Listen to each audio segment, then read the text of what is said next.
أعوذ بالله من الشيطان الرجيم.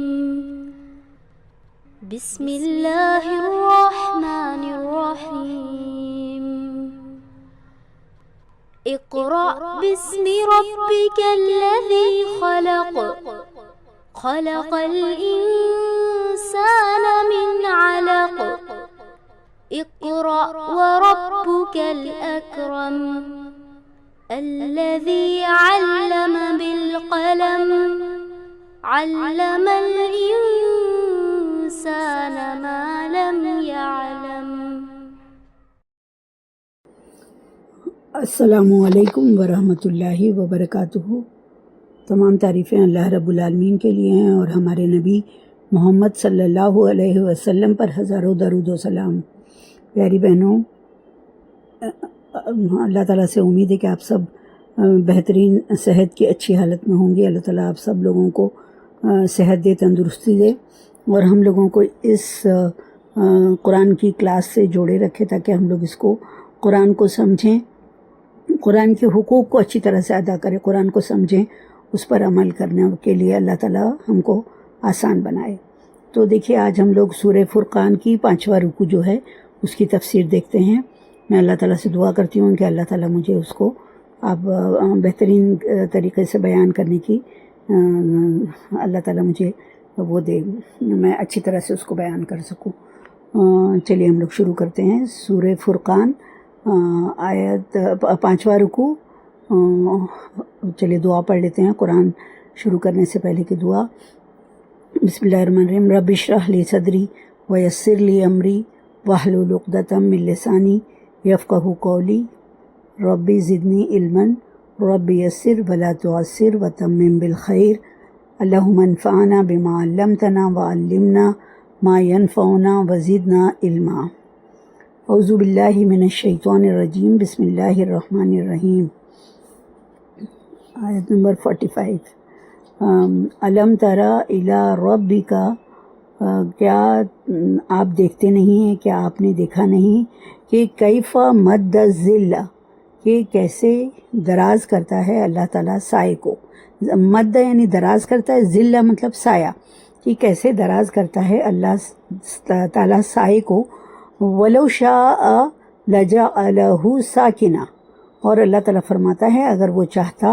تو وہ اسے ساکنہ یعنی ساکن بنا دیتا، یعنی